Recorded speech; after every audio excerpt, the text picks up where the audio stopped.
Hello hi welcome to సుమాస్ tasty kitchen. నేను ఈరోజు వడాపావ్ చేయబోతున్నా.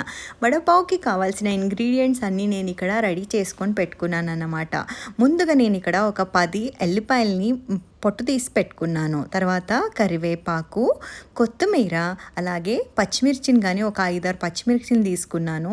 ఉడకబెట్టిన పొటాటోని కానీ పైనతో తీసి పెట్టుకున్నాను. పసుపు, జీలకర్ర, ఉప్పు, కారం, తర్వాత ఇక్కడ శనగపిండిని కానీ నేను ఇక్కడ రెడీ చేసుకొని పెట్టుకున్నాను. తర్వాత తీసి పెట్టిన ఎల్లిపాయలు, పచ్చిమిరపకాయని కొంచెం ఉప్పు వేసుకొని మనము దంచుకోవాలన్నమాట. ఇది బాగా మెత్తగా దంచేసుకొని ఇదిగోండి ఇలా అయ్యేదాకా దంచుకొని పక్కన పెట్టుకోవాలి. తర్వాత ఒక బాండీలో ఆయిల్ వేసుకోవాలి. ఆయిల్ దీనికి ఎక్కువ అవసరం ఉండదండి, కావాలంటే కొంచెం వేసుకోవచ్చు. దాంట్లో ఆవాలు, కొద్దిగా ఇంగువ వేసుకున్నాను, కరివేపాకు, అలాగే దంచి పెట్టుకున్న ఎల్లిపాయ పచ్చిమిరపకాయ పేస్టు దీనంతా ఆయిల్లో ఫ్రై చేసుకోవాలి. కొంచెం బ్రౌన్ కలర్ వచ్చిన తర్వాత ఇందులో పసుపు, కొత్తిమీర వేసి ఉడకబెట్టిన ఆలు కానీ దీంట్లో నీట్గా స్మాష్ చేసుకొని దీంట్లో వేసుకుంటున్నాను అన్నమాట.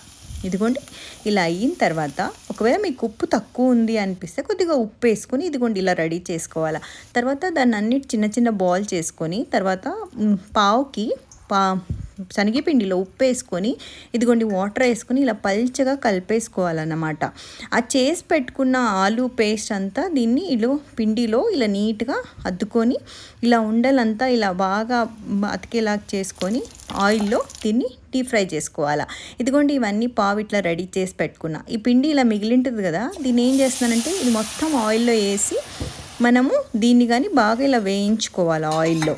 తర్వాత ఏం చేస్తున్నానంటే మిక్సీలో ఎల్లిపాయ, కారము అంతా వేసుకొని ఇది వేయించి పెట్టుకున్న పిండిలో వేయించి పెట్టుకున్న ఇది కానీ ఉంటుంది కదా, ఇది కానీ వేసుకొని ఇది కొంచెం ఇలా రెడీ చేసుకొని తర్వాత బన్ తీసుకొని ఆ మసాలాని దీనికి